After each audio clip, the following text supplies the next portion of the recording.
Hey there everyone, and welcome to RPG Horror Stories with D&D Doge. In today's episode, we have a tale about two Dungeons & Dragons players getting into a fight for a very stupid reason. A story about a dungeon master luring two players to a game just to show off his DMPC, and much more. So, without further ado, let's get into these D&D horror stories. DMPC and the Mercenary Matchup by Reddit user Crisco McChin. I made a terrible attempt at writing this story in the past. Too much detail, going into homebrew mechanics or misunderstandings of the rules that shouldn't have happened and distracted from the main point of it all. The DM wanted to run a one-shot set in our ongoing campaign for myself and a mutual friend. We were playing in Pathfinder 1st Edition as an artificer and an alchemist. The DM also had a character present, as it was a shared world that we traded DMing responsibilities for, and they were playing a monk. Our group had just established a mercenary guild in the town. What we hadn't realized was there was already a group of mercenaries there, and they were angry at us for trying to steal their work. The boss of the rival guild proposed a one-on-one fight between our best warriors, and who was first to volunteer but our DM's monk. This of course means that the entire one-shot was planned from the beginning to be a showcase of our DM's character's abilities. We were just supposed to watch. In the end, Monk won the fight, and the alchemist and I were allowed, after asking multiple times, to take part in a for fun rematch. This was not the worst work of that DM, but it certainly was a dark blemish on an already pretty bad few years of D&D. But we've all grown by now, so rest assured that none of us put up with that kind of game anymore. Why would a DM even consider running a game where the players don't actually play in it? It would be like inviting people over to play Elder Scrolls, and the people bring their PCs over to their house expecting to play Elder Scrolls Online, but then the dude puts on Skyrim and says, "Watch this." At least it sounds like OP doesn't put up with that type of thing anymore though. Let's move on. Dungeons & Dragons, Barmaids and Brawls, Nerds and NPCs by Reddit user Green Adder. Imagine it's Halloween, and somehow or another, your route takes you through Haddonfield. You're almost at the city limits, nearly out of there, when you see Michael Myers. His white Shatner mask has clearly taken some damage. His blue coveralls are now caked with dirt and blood. His kitchen knife glints in your headlights, and then, just as quickly as he appeared, he walks right past your car. You stomp the accelerator and don't look back. You're safe, but for just a brief second, you witnessed abject terror. This is such a tale. Allow me to set the scene. It's the early aughts, sometime around 2004, possibly 2005 or 6 even. I'm at a convention in a college campus. D&D 3.5 is the toast of the town, and the RPGA was out in full force, taking up an entire floor of the convention space. All non-D&D games were upstairs.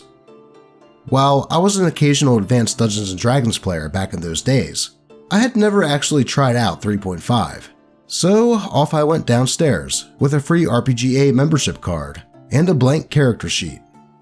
I'm pretty far from my house, so imagine my surprise when I run into an acquaintance.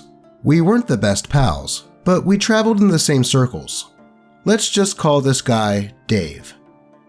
So, Dave, myself, and a few strangers go through a pretty bog-standard dungeon crawl. Honestly, I have no complaints there. It was a pretty decent way to show off the 3.5 mechanics, though I go to head back upstairs, as it's time to scarf down some food and head to my next event. Only, I can't get upstairs. There's something in my way. Rather, there are two somebodies in my way.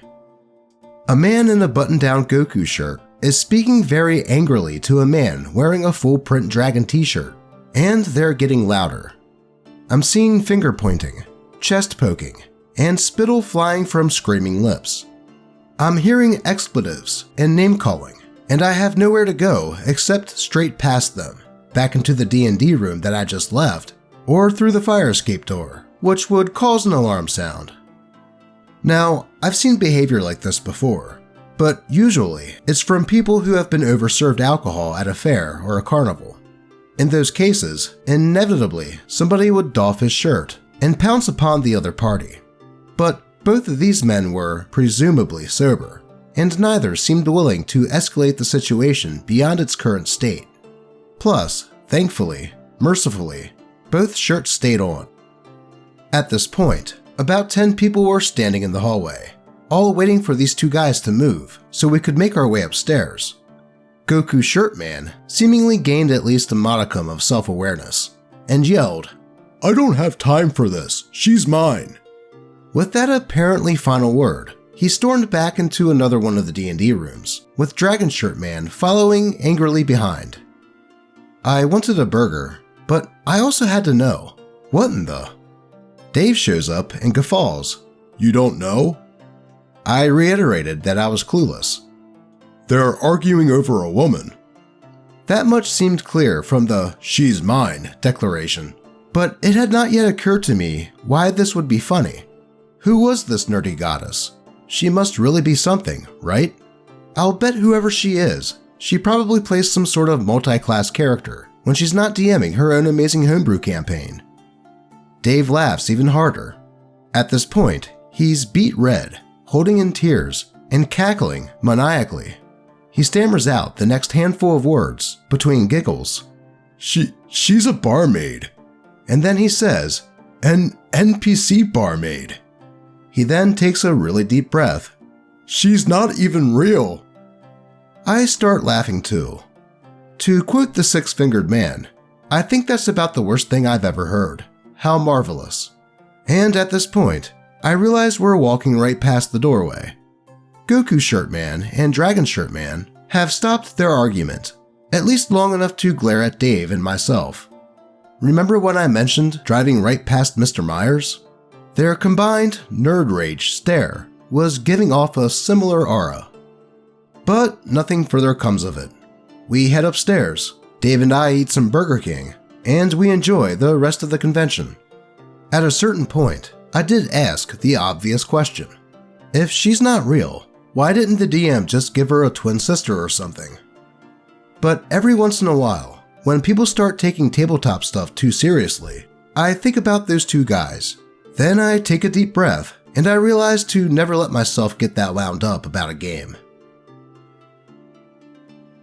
Well, at least those two didn't get physical due to their NPC barmaid love triangle.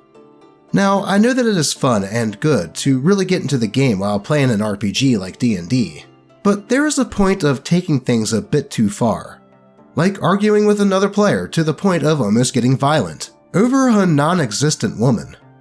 I guess some people can just let some things go to their head way too much. And it looks like Green Adder has another example of just that. So, let's get into it. Showing Your Aspect in Public, or Duel of Fates, by Reddit user Green Adder. Almost 3 decades of tabletop RPGs will get me quite a lot of horror stories, but this is another that I was not directly involved in. I was, however, in the back room of the gaming store when this went down, and I had to dodge a thrown glass bead or two. Last week, I told you of a D&D altercation that almost turned physical. I've only ever seen one other tabletop RPG argument that turned violent, and this one did end in fisticuffs. Well, at least a 10-second slap fight. I was sitting at the gaming store, trying desperately to get a gaming group together for some Savage Worlds Rippers, a really fun setting, when I couldn't help but notice the Fate game in the corner getting louder and louder. Everyone else in the gaming store stopped too. No more magic cards were shuffled. Warhammer factions stopped dead in their tracks, calling a temporary ceasefire. The dungeon-dwelling beasts politely halted their attacks upon player characters. Everyone in the back room was focused on a singular question: why is that table being so loud? Suddenly, dice were flying across the room, followed by glass aquarium beads. The guy who threw both stood defiantly, screaming a few epithets. The game master rose, grabbed the thrower by the hoodie, and began his assault. Though perhaps assault is overselling it a little, but it just doesn't sound as cool when I say he kinda slapped a guy multiple times. It had broken up almost as soon as it started, and both were told to leave. I helped a few others pick up the random pieces of gaming paraphernalia from the well-worn carpet, and we piled them at the corner of the table. The remaining players at the fate table stood, dumbfounded. They were asked what happened, and they said, "The GM told him he can't invoke one of his aspects." In Fate, your character has traits known as aspects. These are broadly defined characteristics that act as narrative devices, potential bonuses, and even potential drawbacks in the form of compels. For instance, if your character has the aspect, "So punk rock it hurts," you could successfully argue that your player might get a bonus for barroom brawls, playing an instrument, or knowing how much a rare punk cassette is worth. These are all reasonable ways to invoke an aspect. What if the Game Master deems that you can't invoke that aspect because it's not relevant? Option A is to shrug and say something like, "Oh, can't blame me for trying," and then you would just roll without the bonus. Or you could choose option B, turn it into a screaming match, throw things, get slapped about your head and shoulders, and get tossed out of the gaming store. To quote the movie Kung Pao Enter the Fist, should have gone with A. I do not know what aspect prompted the argument. The punk rock thing was just my example, but I beg upon your good senses, my dear readers. Please never choose option B. Fictional violence is fun. It's why RPGs have so many weapon proficiencies and stuff.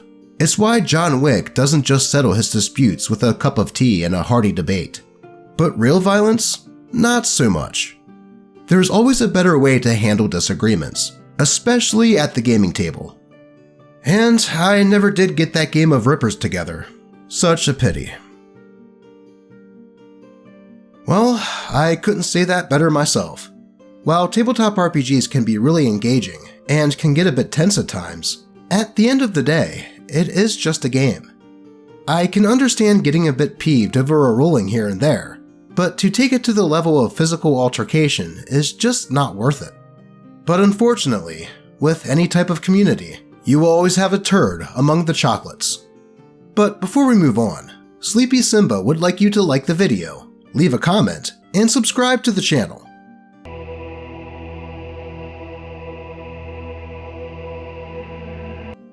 But with that said, let's get into the next one. My first time playing D&D was soul-crushing, by Reddit user VivVav.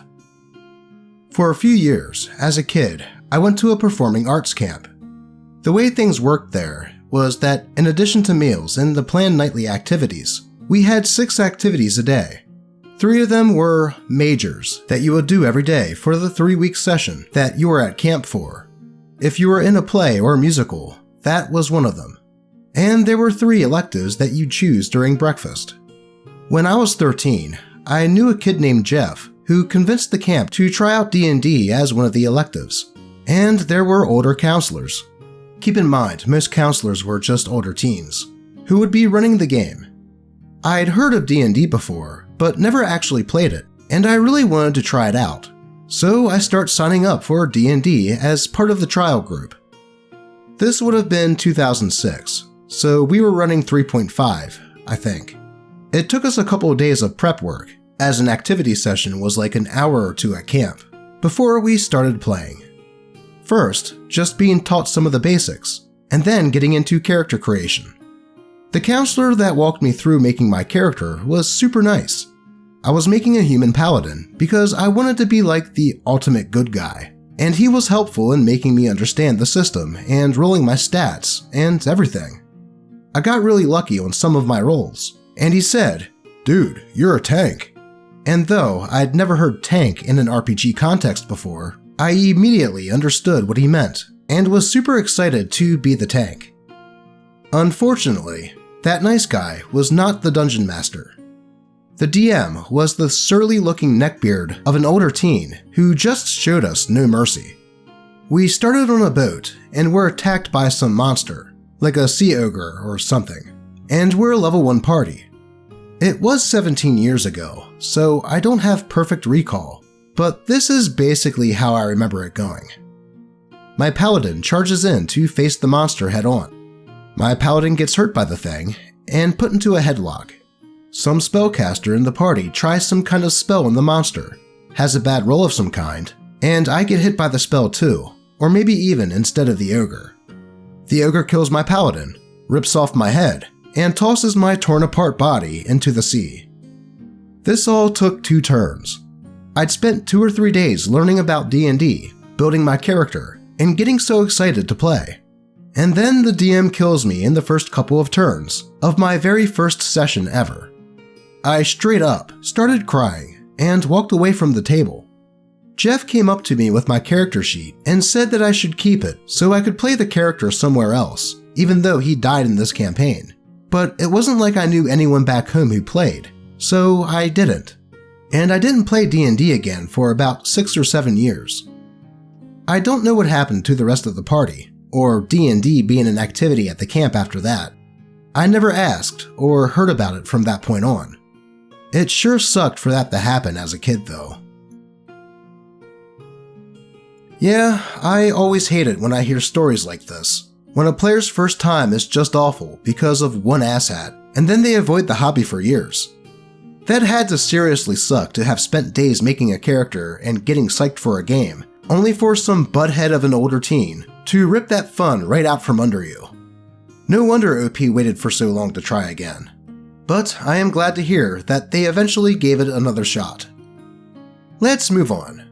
And, as it's Friday, it's time to cap off the week with a glory story.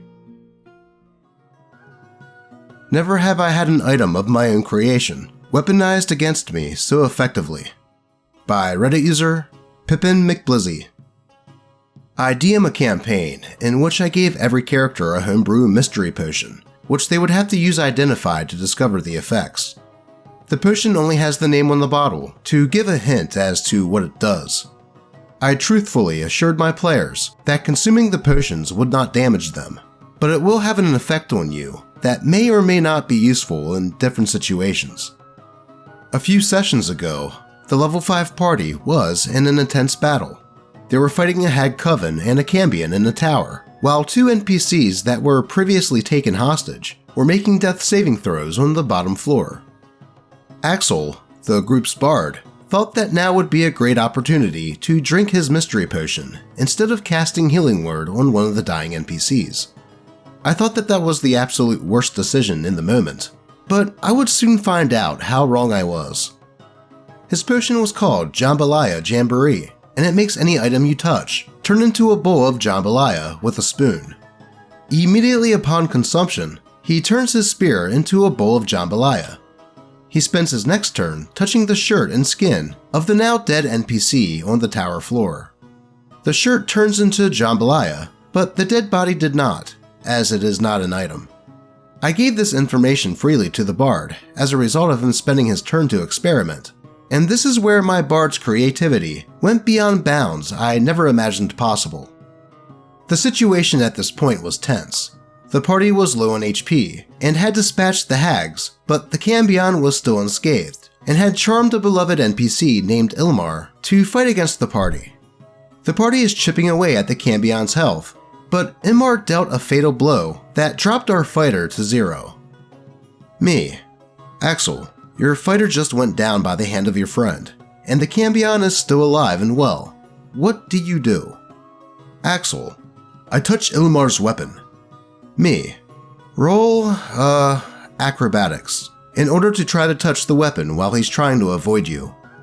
Axel, sure. And being a bard, he rolled a very high number and successfully turned Ilmar's weapon into jambalaya, rendering it unusable. In the meantime, the Celestial Warlock gets the fighter back up, who grapples Ilmar and ties him up. On Axel's next turn, he approaches the cambion and does the same thing, touches his weapon, and it turns into jambalaya. In 2 turns, the bard rendered the NPC useless and took a big part of a monster's damage-dealing ability away from him. Nothing could have prepared me for the creativity of my bard player, and I have never been more impressed by his quick thinking. It makes me so happy to see my players taking creative risks and having them pay off in surprising ways. Well, that is one way to get past an otherwise challenging encounter. just turn the enemy's weapons into jambalaya. And, another plus side, after their fight, they have a meal all ready to go. Though, it does sound like the bard will have to find a new weapon. But that is all the time we have for today. As always, I appreciate all of you, and may your games remain horror story free. Until next time.